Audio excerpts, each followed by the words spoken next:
An Abdullah ini Umar an abihi qala qala Rasulullah yakhruju narun min Hadramaut, akan bergejolak api nanti di Hadramaut. Hadramaut itu di mana? Yaman.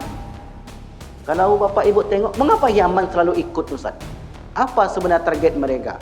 Kalau target kita tak tahu, karena susah untuk membaca hati orang. Tahu ada politik di balik itu. Tapi kalau menurut hadis Nabi, memang nanti api itu akan bergejolak sampai ke Hadramaut, atau min nahri bahri Hadramaut, atau laut Hadramaut. Hari ini kan begitu Bapak Ibu, pangkalan-pangkalan militer itu hanya sampai di perbatasan laut Hadramaut. Qabala yaumal qiyamah, sebelum hari kiamat terjadi.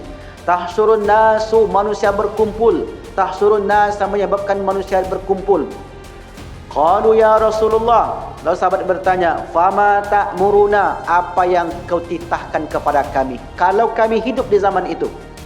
Qala alaikum bisyam, hendaklah kalian memperhatikan Syam, Syria, Yordania, Palestina, Lebanon. Dan inilah pusat konflik sampai hari ini.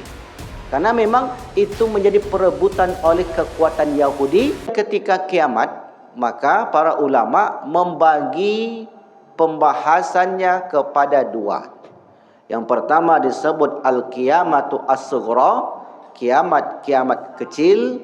Yang kedua al-qiyamatu al-kubra, kiamat besar. Kecil bukan dilihat dari segi ukurannya yang kecil, bukan, tetapi untuk membedakan satu kiamat dan kiamat yang lain. Maka oleh karena itu kiamat kecil ini disebut atau dikenal dengan nama akhir zaman. Apa kata Rasulullah ketika malaikat Jibril bertanya, qala mata sa'ah, kapan terjadi hari kiamat? Qala al-mas'ulu anha bi'a'lama minas sa'il, yang ditanya itu, yang bertanya itu lebih mengetahui daripada yang bertanya. Yang ditanya lebih tahu daripada yang bertanya. Sa'ukhbiruka an asratiha, maka saya akan memberitahukan tanda-tandanya. Jadi tanda kiamat kecil. Apa saja yang sudah kita bahas? Kita spill sedikit, kita ulang sedikit, yaitu jual beli agama. Begitulah yang akan terjadi. Agama akan diperdagangkan untuk mencari untung. Bisa mencari untung dari agama nih Bapak Ibu? Bisa. Mencari untung dari agama. Menikah, walau apapun agamanya enggak penting. Yang penting dapat duit. Kemudian orang-orang awam, orang-orang bodoh akan menempati posisi strategis. Namanya ar-ruwaibidah.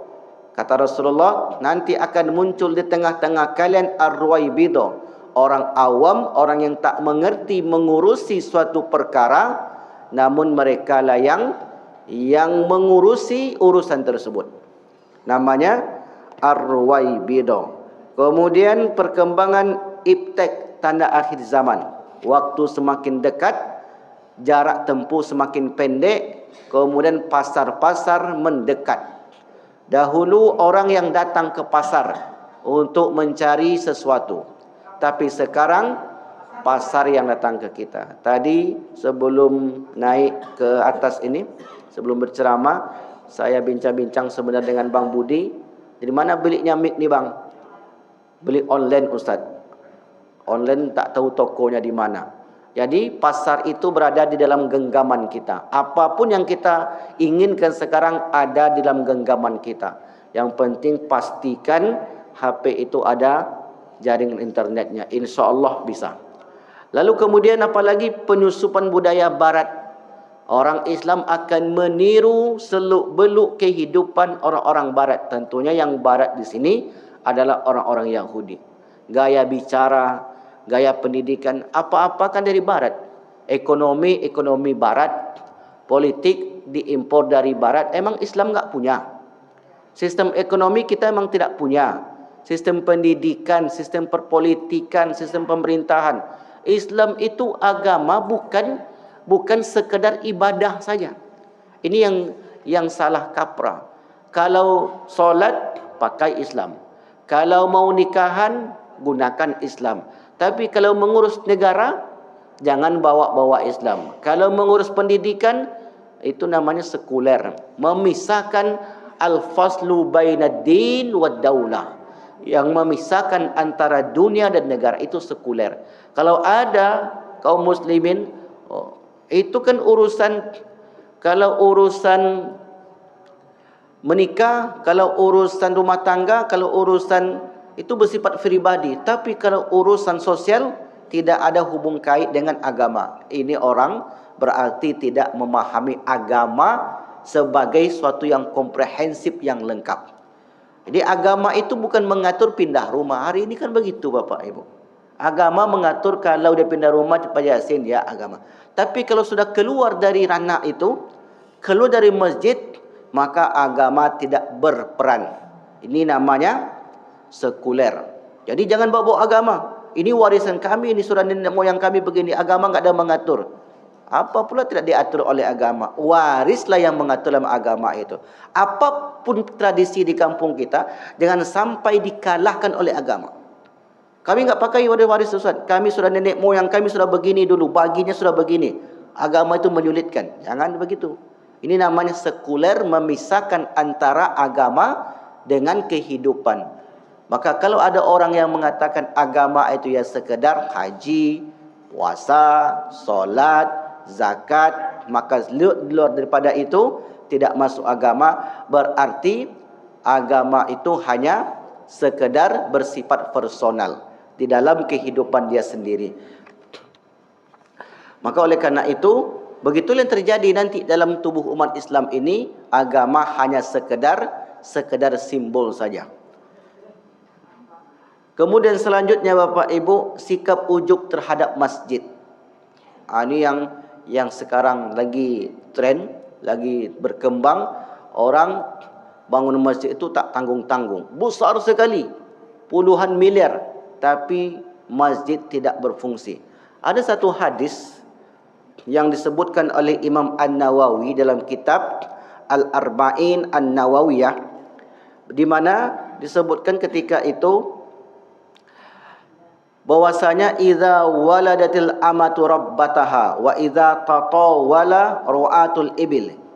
Dalam ujung hadis ini disebutkan yatatawaluna fil bunyan. Ketika itu manusia berlomba-lomba membangun gedung-gedung pencakar langit. Membangun bangunan yang besar. Hari ini kalau kita tengok masjid itu luar biasa. Antusias masyarakat kita membangun masjid sangat tinggi. Salahkah membangun masjid itu megah-megah? Tidak. Karena itu menjadikan amal jariah. Tetapi kalau tujuannya untuk berbangga-banggaan, masjid kami besar. Tapi besar, banyak pula tiangnya di situ daripada orangnya, untuk apa? Biarlah masjid kita seukuran ini Bapak Ibu. Tampak ramai, tampak padat. Tapi kan kita nanti butuh solat Idul Adha, Idul Fitri. Sunnahnya Idul Adha, Idul Fitri itu di lapangan. Itu yang paling tepat. Karena kalau di masjid tentu tidak muat, maka dibuat lapangan. Mengapa dibuat di lapangan? Supaya kaum perempuan yang tidak bisa melaksanakan solat bisa hadir ke sana untuk merasakan kegembiraan. Walaupun mereka hanya sekedar tegak-tegak saja. Kalau di masjid bagaimana mungkin mereka bisa masuk? Sebab dalam keadaan tidak diperbolehkan. Tetapi kalau di lapangan, maka siapapun boleh datang ke sana. Sebab tidak ada larang pantang bagi orang-orang yang halangan tadi. Maka tetapi kemudian manusia di akhir zaman berlomba-lomba pada fisik. Makanya guru kami dulu, dosen kami mengatakan, peradaban itu bukan dilihat dari fisik. Peradaban itu bukan fisik Bapak Ibu. Tapi peradaban itu ada pada manusianya. Hari ini mungkin orang terperangah menengok peradaban Spanyol yang dibangun oleh Khalifah Al-Abbasiyah, Umayyah yang kedua di Spanyol. Dulu namanya Andalusia. Kenapa cerita Spanyol pagi ini Ustaz? Karena final Portugal dengan Spanyol. Mungkin ada di antara yang mengikuti di luar sana. Yang kita lihat peradaban itu dah bangunan-bangunan. Apakah itu peradabannya? Tidak. Peradaban yang sesungguhnya itu ada pada manusianya. Maka peradaban itu diambil dari kata adab. Peradaban daripada kata adab. Adab, adakah bangunan itu yang beradab? Tidak mungkin. Yang beradab itu adalah manusia itu sendiri. Jadi dibangunnya bangunan yang besar pencakar langit itu belum tentu menunjukkan itu suatu kemajuan yang besar. Hari ini kalau kita tengok Cina membangun itu luar biasa Bapak Ibu. Apa yang tak bisa dibangun manusia bisa dibangunnya. Nah, mereka itu membangun karena sudah membentuk manusianya yang hebat-hebat. Pasti diawali oleh manusianya dahulu. Maka nanti peradaban itu ada sebut dengan peradaban Islam, di mana manusianya diisi dengan nilai-nilai keislaman. Hari ini kan banyak pertanyaan. Mengapa umat Islam itu mundur? Apa-apa pun bentuk aplikasi pasti dari barat. TikTok, YouTube, apa lagi? WhatsApp, enggak ada umat Islam. Maka kata dosen kami, kata guru kami, karena Islam itu tidak menciptakan sesuatu yang merusak. Jadi ketika sesuatu itu muncul, sudah ada nilai-nilai keislaman di dalamnya. Makanya kalau banyak tetapi kemudian tidak mendatangkan kebaikan, Islam tak mungkin begitu. Islam itu meskipun satu dua yang dibangunnya, tetapi yang satu dua itu mendatangkan kebaikan, maka itulah yang disebut dengan nilai Islami yang terkandung di dalam suatu program ataupun yang kita namakan hari ini aplikasi. Jadi Islam itu sama sekali tidak melihat pada fisik yang megah, tetapi melihat pada lain nyambung sama ambo ko Pak Ibu. Atau ambo je cakapnya. Ini agak lain seketik pengajiannya. Jadi kalau dah bicara tentang akhir zaman ini, tidak lagi masuk ranah fikih, tafsir. Kalau itu sudah banyak ustaz kita di sini yang berkompeten, yang hebat-hebat. Jadi pengajian akhir zaman ini erat hubungannya dengan kehidupan kita sekarang. Namanya saja akhir zaman. Disebutkan oleh Nabi 14 abad yang lalu. Terjadinya kapan? Sekarang dan yang akan datang. Jadi itu bukan prediksi, tetapi wahyu yang Allah turunkan kepada Rasulullah melalui perantara malaikat Jibril. Dan begitulah yang terjadi.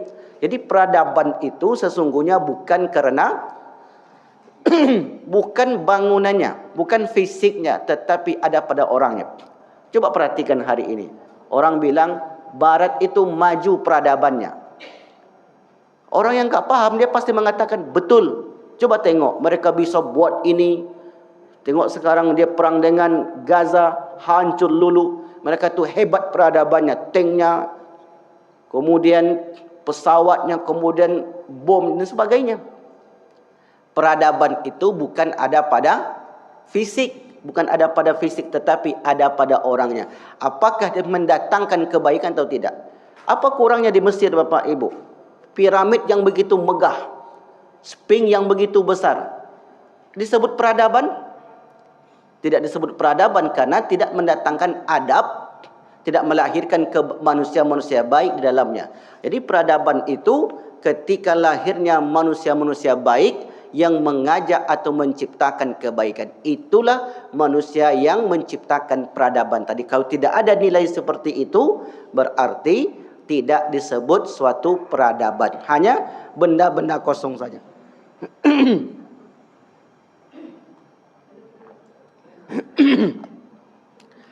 Lalu kemudian umat Islam ketika itu bagaikan hidangan di atas meja. Jumlahnya banyak tetapi kekuatannya seperti buih. Ini yang disebutkan oleh Rasulullah SAW, ghusaun kausa'is sail. Kalian itu nanti jumlahnya miliaran. Hari ini berapa penduduk dunia? 8 miliar. Berapa umat Islamnya? Hampir separuh. 40 sampai 45%. Di mana-mana orang Islam isinya sekarang ini. Di Eropah itu Islam banyak sekarang Bapak Ibu. Tengoklah di Inggris, di Manchester United, di London, itu banyak sekali orang Islam. Di Perancis, di Itali, kalau di Timur Tengah tak usah sebut lagi. Memang situlah sumbernya. Di mana-mana Islam hari ini, di Australia, Itali, di Jerman, Islam di sini. Tetapi umat Islam itu seperti buih di lautan yang tidak ada kekuatan. Buih apa kekuatannya? Sekali dihempas gelombang, maka pecahlah dia. Sekali ditiup angin, kemana angin bertiup, maka dia akan ke sana. Nah, coba kita tengok hari ini. Kemana angin bertiup? Apa yang maksud angin bertiup ini? Kata yang di barat sana, vaksin. Vaksin sampai ke hilir. Kata ini, apa yang terbaru? Vaksin TBC, apa namanya? TBC itu kata kawan saya, tahayul khurafat bid'ah. Nah, itulah TBC itu kata dia. Jadi dibelokkan. Ini tinggal ditekan kontrak aja, tekan kontrak, vaksin nanti semuanya. Kenalah kita.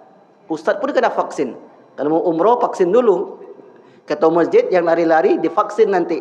Nggak tahu sampai mati. Pokoknya tergantung dari hulu sana. Jadi hulunya, siapa yang menciptakan tadi? Apakah itu berperadaban? Tidak sama sekali. Begitulah umat Islam itu Bapak Ibu. Seperti buih. Kemana yang di hulu itu berhembus, mengalir, maka yang di hilir akan merasakan seperti itu. Bisa mengelak? Enggak bisa mengelak. Begitulah yang kita rasakan saat ini. Kemudian muncul pula nanti generasi-generasi. Ini yang belum kita jelaskan. Generasi-generasi yang membaca Al-Quran tetapi tidak sampai kecuali hanya di kerongkongan. Baca Qurannya luar biasa, indah, suaranya melayang tinggi, tetapi tidak sampai ke dalam dadanya. Makanya kata Rasulullah SAW, mereka itu diumpamakan seperti orang yang berkepala gundul, berkepala botak. Bukan kepalanya yang botak, tapi pemahamannya yang licin, pemahamannya yang sangat dangkal. Sehingga kemudian dengan tanpa merasa terhina, ketika dia membaca Al-Quran, datanglah orang-orang yang berduit untuk Kalau penyanyi dangdut itu kalau nyanyi dia apa? Pembaca Al-Quran ada nggak sekarang yang begitu? Disawer Bapak Ibu. Jadi apa yang dilakukan di barat sana, betul-betul kita adopsi, betul-betul kita terapkan ke kehidupan ini.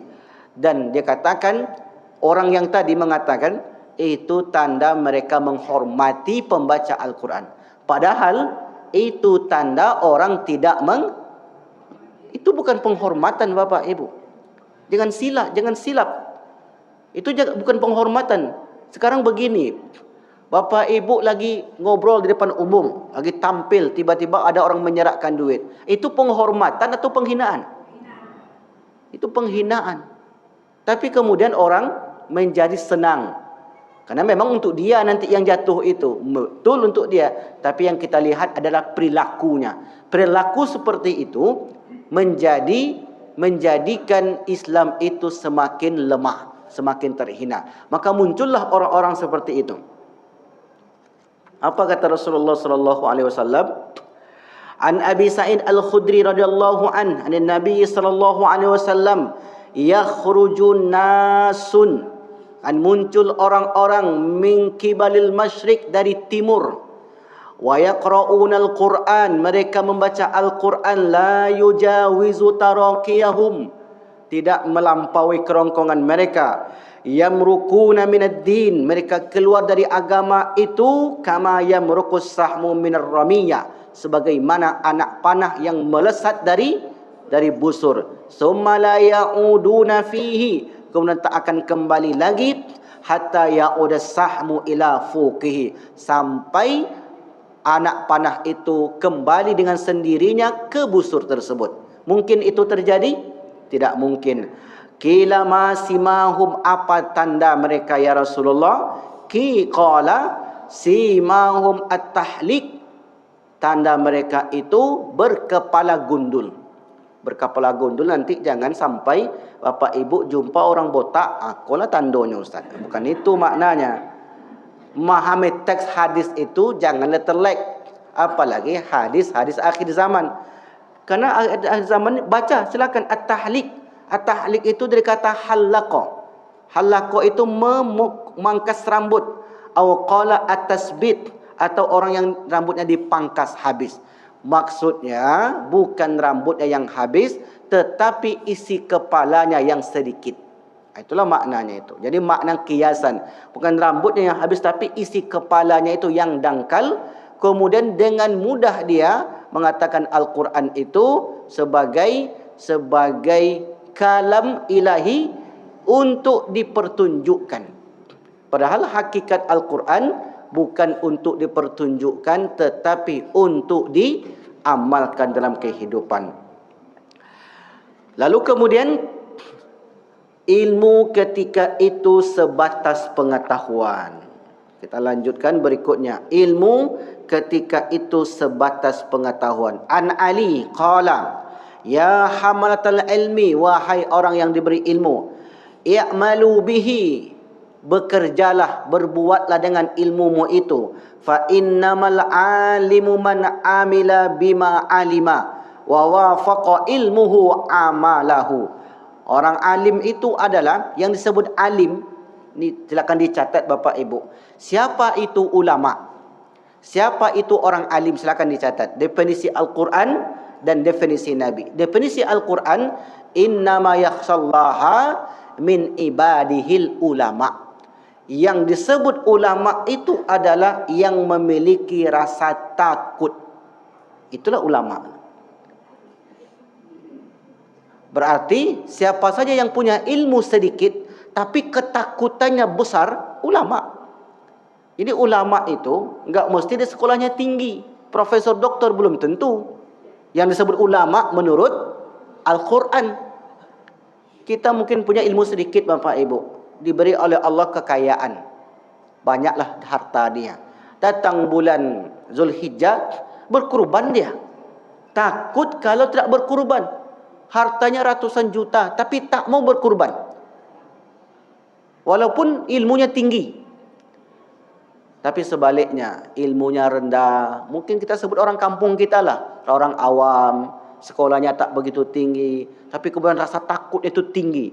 Ya Allah, saya ini sudah beri nikmat oleh Allah. Sekarang sudah begini hidup saya. Haji sudah, punya ini sudah, mobil ada, anak sudah.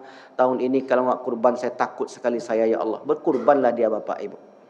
Takut dia kalau tidak berkurban. Itu namanya orang yang takut, berarti mewarisi sifat-sifat ulama. Ya Allah, ini 5 waktu. Kalau enggak ke masjid saya, apalah jadinya saya. Rasa takut. Kemudian dia datang ke masjid, berarti dia mewarisi sifat-sifat ulama. Meskipun tidak bisa berfatwa. Karena kata Rasulullah, istaftib qalbaka, berfatwalah kamu dengan hatimu. Mintalah fatwa kepada hatimu. Selama ini orang minta fatwa kepada ulama.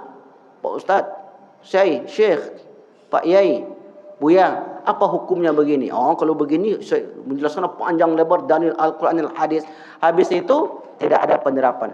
Lebih mending orang ketika mengatakan, kalau begini saya sepantasnya sudah wajib hukumnya bagi saya. Kalau enggak saya lakukan, berdosa saya.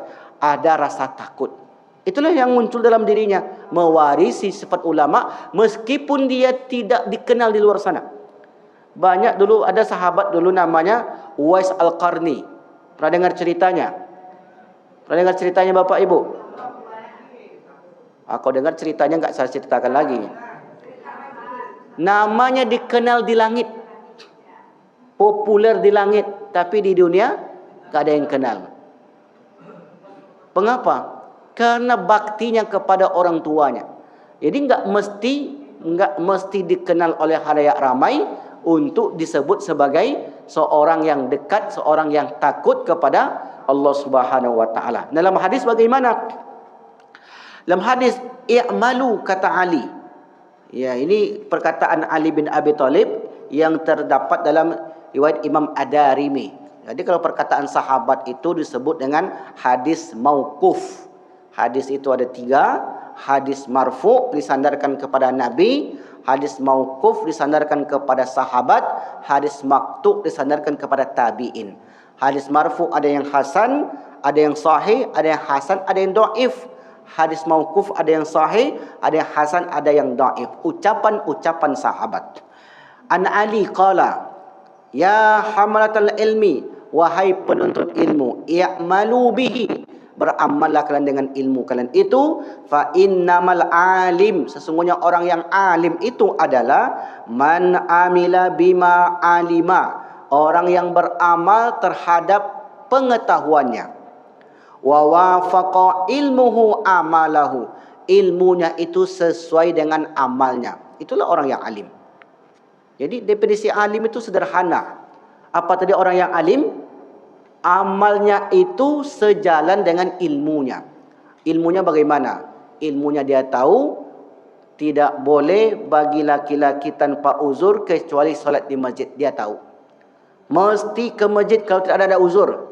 Karena pahalanya besar dan sebagainya. Dia datang ke masjid. Berarti sejalan. Dia tahu bahwasanya menyogok itu tidak boleh. Dia tahu itu. Tapi kemudian dia lakukan, berarti berseberangan, tidak disebut sebagai alim meskipun dia alim. Tapi orang-orang awam kita bahkan lebih takut, bapak ibu, enggak mau kami ustaz, itu riba, bahkan lebih ketat. Ada jemaah saya itu ketat sekali, pokoknya kalau ada sedikit saja subhat di harta saya enggak mau. Saya tanya, bapak alim bukan? Saya ini cuma dengar ceramah saja ustaz. Berarti efek daripada ceramah ni bapak ibu tidak bisa dianggap sepele. Walaupun tidak terasa hari ini, tetapi sesungguhnya dia masuk ke dalam jiwa kita dan suatu saat dia akan teraplikasikan, diterapkan dalam kehidupan ini. Jadi walaupun sedikit demi sedikit akan ada pengaruh dalam kehidupan ini.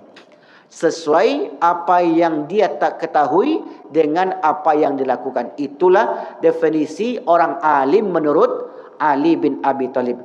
Wa sayakunu aqwamun, ini kata Ali, akan muncul nanti suatu kaum yahmilunal ilma, mereka memiliki banyak ilmu, la yujawizu tarakiyahum, tidak melampaui kerongkongan mereka. Apa maknanya? Apa maknanya? Ilmu itu tidak masuk ke dada.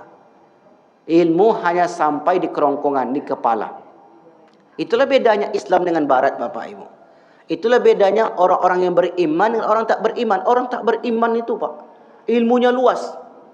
Diciptakannya alat-alat canggih, tapi alat canggih itu gunanya untuk menghabisi orang. Coba kita tengok. Untuk apa diciptakan nuklir? Kira-kira ada enggak manfaatnya? Itu aslinya begitu, pangkit tenaga listrik, itu manfaatnya. Tapi kemudian karena pencetusnya ini atau yang membuat itu tidak digunakan untuk membangkit tenaga listrik tadi. Makanya ketika kami belajar dulu, pisau itu kalau dipegang oleh orang yang tepat digunakan untuk motong bawang. Tapi kalau pisau dipegang oleh orang yang tak tepat, digunakan menusuk orang. Itulah tadi. Jadi kenapa bisa beda penerapannya? Karena isi kepalanya berbeda. Nuklir dibuat untuk tenaga listrik. Aslinya begitu. Tapi kemudian dijadikan sebagai suatu senjata yang menakutkan bagi dunia hari ini. Dan itu tidak bisa dipungkiri, Bapak Ibu. Dunia hari ini tidak bisa lepas dari tenaga nuklir itu. Contoh sederhana seperti pisau yang kita sebut tadi. Pisau tergantung siapa yang pegang. Kalau ibu-ibu yang pegang, yang matikan, itu masak aja. Tapi kalau preman yang megang, untuk nodong orang, begitulah yang terjadi. Jadi tergantung latar belakangnya. Makanya kata Ali, akan muncul nanti orang-orang yang punya ilmu hanya berkisar di kepalanya saja, nggak sampai ke dadanya.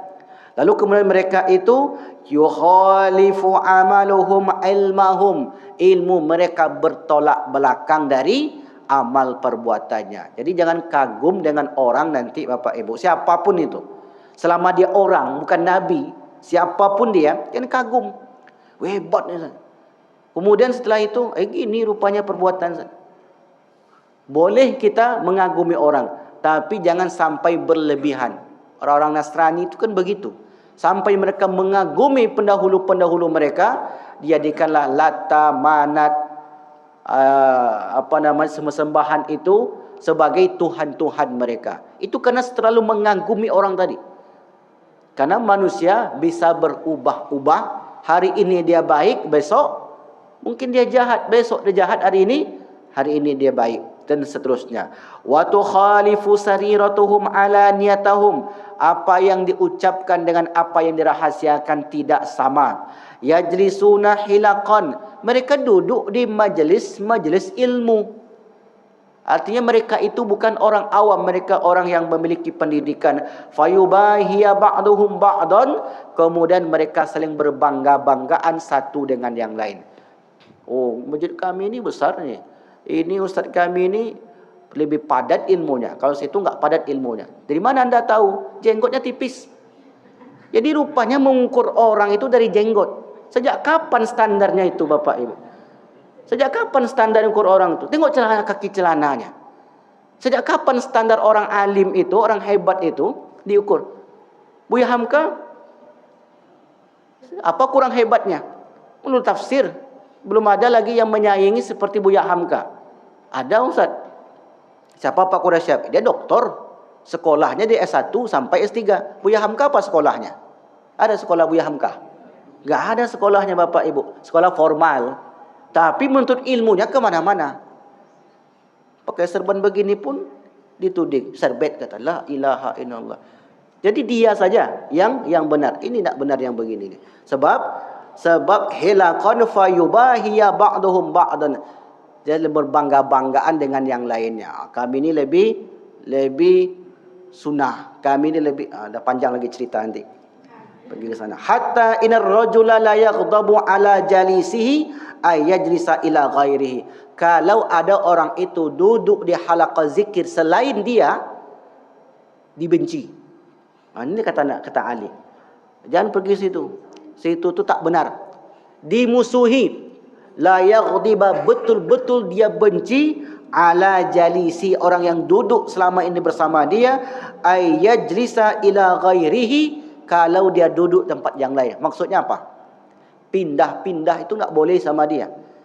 Ini aja. Kita ni Bapak Ibu, kalau satu yang kita minum, kalau hanya air putih yang kita minum, kita tak akan bisa membedakan dengan air kuning, air merah. Satu cuma yang kita teguk, betul tak Bu? Coba banyak ibu tu buat minuman. Besok hari Ahad praktekkan Bu ya. Jadi kalau ada sarapan pagi Ahad sini, buat 5 macam minuman tu bapak-bapak ni. Jangan air putih aja dikasih, air teh, air asam, air asin, air susu, air putih, air kuning, air hijau. Apapun dibuat teh, buat 5 macam teh. Supaya tahu, oh teh ini lain rasanya. Supaya apa? Kita memiliki pengetahuan yang lebih. Kalau ibu nanti menyediakan lontong, buat 5 macam. Oh barik tu Ustaz. Ini contoh saja. Supaya banyak rasa yang kita tahu. Dalam kehidupan bukan begitu. Tapi kata dia, wa yada'uhu ulaika la tas'adu a'maluhum fi majalisihim tilka ilallah. Orang yang semacam itu amal ibadahnya tak naik kepada Allah, kata Nabi. Kenapa? Ya, bisa jadi itu penyebabnya karena niat menuntut ilmunya sudah salah. Sehingga kemudian yang boleh menuntut ilmu hanya di tempat kami ini saja. Itu sikap yang tidak fair di dalam menuntut ilmu. Sehingga kemudian itulah menyebabkan pemikiran orang seperti kacamata kuda. Menengok ke depan tak tahu kiri yang kanan. Begitu banyak terlewatkan dalam kehidupannya. Padahal kiri kanan itu banyak pengetahuan yang bisa kita lihat. Jelas di sini Bapak Ibu? Nah, itulah yang disebutkan oleh Ali di dalam riwayat Imam Ad-Darimi ini. Maka apa komentar para ulama? Bahwasanya makna hadis ini ialah amalan bacaan seorang tidak sampai kepada Allah apabila orang itu termasuk orang yang pendosa dan tidak menyucikan diri mereka. Mana tidak meresap dalam hati mereka ialah mereka tidak memahami makna-makna ayat Al-Quran tersebut dengan hati mereka, dadanya tidak menjadi lapang dan tidak mengamalkannya. Tidak bisa berlapang dada ketika berseberangan pemikiran dengan orang lain. Itulah akhirnya. Itu efek daripada melihat seperti kacamata kuda tadi. Baik, Bapak Ibu yang dimuliakan Allah, ada sedikit lagi. Kalau ada yang bertanya, silakan. Kalau tidak ada, saya lanjutkan. Tidak ada? Lanjut. Nah, kemudian setelah sekian banyak tanda-tanda akhir zaman itu berlaku. Karena di buku saya ini, saya tulis hanya 36. Jadi di buku ini, kiamat dan tanda-tandanya, ini seri yang kedua, saya hanya tulis 36. Kenapa 36? Karena terkadang terjadi pengulangan-pengulangan. Jadi saya kutip saja 36, saya pilih hadis-hadis yang sahih untuk mudah dipertanggungjawabkan. Karena banyak juga hadis akhir zaman ini yang dhaif bahkan palsu. Dan itu juga diangkat. Itu masalahnya. Hari Jumaat depan akan terjadi kiamat. Dah habis pula Jumaat. Ramadan depan akan terjadi kiamat. Dah habis pula Ramadan. Kiamat enggak juga datang-datang. Apabila terjadi dua kali dentuman atau bersamaan, apa istilahnya lupa saya, maka nanti akan terjadi kiamat, kata orang ini. Tapi kemudian sampai detik ini belum terjadi kiamat. Karena hadisnya hadis palsu. Imam Mahdi sudah diangkat, sudah didaulat. Karena kelahiran tahun 83. Dia ngomong 2023 yang lalu, pas 40 tahun. Sekarang sudah diangkat, dibaiat di Mekah. Dah 2025 pula. Mau habis pula 2025 ni lagi. Imam Mahdi belum juga muncul. Akhirnya muncullah Imam Mahdi di Pekanbaru. Dari Bangkinang. Nah, ini banyak, Pak. Banyak yang mengaku-ngaku Imam Mahdi. Datanglah jemaah ke saya, Ibu. Ini ibu-ibu ini. Ustaz mau enggak selamat dunia akhirat, Ustaz? Kan mantap sekali itu. Ya maulah, Bu, saya bilang. Mau enggak Ustaz berbaiat dengan saya? Kenapa begitu, Bu? Saya ini, bahasa Inggris dia, helper Mahdi. Apa artinya helper? Dari kata help, asisten. Help, dari kata help, menolong kan asisten. Berarti saya ini asisten Imam Mahdi. Di mana Imam Mahdi, Bu? Di India. Karena nanti kita akan bahas siapa Imam Mahdi. Supaya enggak semua orang ngaku Imam Mahdi. Imam Mahdi itu bukan orang Pekanbaru, bukan orang Ocu, bukan orang Batak, bukan orang Minang. Namanya Muhammad. Iko namanya Qasim. Itulah Imam Mahdinya. Berkembang juga pemahaman seperti itu. Jadi banyak yang berkembang di Pekanbaru ini, Bapak Ibu. Kita saja terkadang karena lingkungan kita orang-orang baik semuanya, kita nggak tahu yang begitu. Karena mengajinya tepat. Kalau mengaji tak tepat, macam-macam, Pak. Di sebuah masjid, lupa sama masjidnya, tasbihnya besar, Pak. Ada pegang tasbih. Dia tasbihnya, Pak, sampai di kalung, panjang, sampai karangan bunga, kayak bunga gitu. Jadi mengaji dia, saya ni Ustaz, ilmu saya ni ilmu dari dulu, dan itulah ilmu yang benar, yang lain itu tak benar. Apa buktinya, Pak? Coba tengok tasbih saya, kata. Tasbih itulah yang menjadi standar benar. Padahal tidaklah demikian. Nah, baik. Ini kita angkat aja sedikit-sedikit contohnya. Nah, kemudian kaum muslimin akan berkumpul di Syam. Itulah puncaknya nanti, Bapak Ibu. Kapan ini? Wallahu alam bissawab. Tetapi kalau kita analisa, jika terus-menerus penzaliman terhadap saudara kita di Palestina terjadi, seluruh hati dunia ini sudah geram, ada tak kemungkinan orang akan berkumpul di sana? Ada. Semua orang dah geram menengoknya, Pak. Dilarang ini tak mau, dibuat negosiasi tak mau, kemudian diberi tawaran ini itu tak mau. Pokoknya kami mau tanah ini. Sementara tanah itu bukan milik mereka. Dunia sudah menyaksikan dan geram. Ketika dunia sudah geram, dan hati manusia itu sama semuanya, Bapak Ibu. Hati manusia itu ada kebaikan di situ. Siapapun, walaupun dia orang jahat, tetap ada kebaikan. Ketika menengok orang yang dizalimi terus-menerus itu, sejahat apapun orang tersebut, kecuali karena beda pemikiran, dia akan merasa iba. Orang Barat itu mana ada imannya, Pak? Orang Amerika demo di depan konsulat, di depan Gedung Putih itu. Apa agama mereka? Kita nggak tahu. Tapi mereka ada rasa kasihan. Karena manusia itu semuanya sama, memiliki rasa kasihan, memiliki rasa iba. Ya, adapun nanti ibanya itu karena kemanusiaan, namanya humanisme. Latar belakangnya karena kemanusiaan, ada latar belakangnya karena sosialisme, karena sosialnya yang bagus, ada latar belakangnya karena keagamaan, macam-macam. Tapi kemudian mereka geram menengok itu. Nih, kalau kita terus analisa yang seperti ini, adakah kemungkinan orang akan berkumpul satu titik untuk menengok kezaliman ini? Bisa jadi. Kita kalau ada orang kezaliman daerah Panam, setiap hari saudara kita dizalimi, kita di sini mampu enggak membiarkannya? Tak akan tega kita membiarkan seperti itu. Pasti kita ingin melihat mengapa mereka dizalimi, mengapa mereka ditindas. Seperti itulah yang terus terjadi. Maka kemudian kaum muslimin akan berkumpul di Syam, kata Nabi. Hadis riwayat Imam Al-Hakim. An Abdullah ibni Amr qala ya'ti 'alan nas zamanun, akan datang kepada manusia itu suatu masa, la yabqa fihi mu'minun, tidak ada seorang mukmin pun yang tersisa, yang tertinggal, illa kecuali lahiqa bisyam, kecuali akan menyusul ke Syam. Syam itu hari ini 4 negara. Libanon, Yordania, Palestina, Syria. Itulah Syam itu. Dan menurut hadis Nabi, terakhir nanti perang Yahudi Islam itu di akhir zaman, tempatnya di Syria, namanya Ghutah. Nanti kita bahas hadisnya ketika sudah betul-betul di akhir ini. Tempatnya Ghutah, dan Ghutah itu sampai sekarang masih ada. Tempat itu masih ada, penghuninya juga ada. Sampai kemudian nanti di Syria itu ada satu kawasan, disitulah Nabi Isa turun. Di sebuah menara namanya Manaratul Baydha, menara putih. Dan di situ penghuninya orang-orang Kristiani.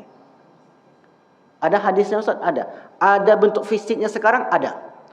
Inilah yang disebut dengan mukjizat Nabi, al-i'jazu an-nabi. Mukjizat Nabi Muhammad sallallahu alaihi wasallam bisa menyebutkan sesuatu yang terjadi di masa yang akan datang. Manusia tak mungkin, Bapak Ibu. Kalau manusia prediksi bisa jadi salah, bisa jadi benar. Tapi kalau Nabi yang mengucapkan, sebab dibimbing oleh wahyu, mestilah benar karena datang daripada Allah Subhanahu wa taala. Kemudian An Abdullah ini Umar an abihi qala Rasulullah yakhruju narun min Hadramaut, akan bergejolak api nanti di Hadramaut. Hadramaut itu di mana? Yaman. Kalau Bapak Ibu tengok, mengapa Yaman selalu ikut Ustaz? Apa sebenarnya target mereka? Kalau target kita tak tahu, karena susah untuk membaca hati orang. Tahu ada politik di balik itu. Tapi kalau menurut hadis Nabi, memang nanti api itu akan bergejolak sampai ke Hadramaut, atau min nahri bahri Hadramaut, atau laut Hadramaut. Hari ini kan begitu Bapak Ibu. Pangkalan-pangkalan militer itu hanya sampai di perbatasan laut Hadramaut. Qabala yaumal qiyamah, sebelum hari kiamat terjadi. Tahsyurun nasu, manusia berkumpul. Tahsyurun nasa, menyebabkan manusia berkumpul. Qalu ya Rasulullah, lalu sahabat bertanya, fama ta'muruna, apa yang kau titahkan kepada kami kalau kami hidup di zaman itu? Qala alaikum bisyam, hendaklah kalian memperhatikan Syam, Syria, Yordania, Palestina, Libanon. Kan inilah pusat konflik sampai hari ini. Karena memang itu menjadi perebutan oleh kekuatan Yahudi yang latar belakangi oleh Satania.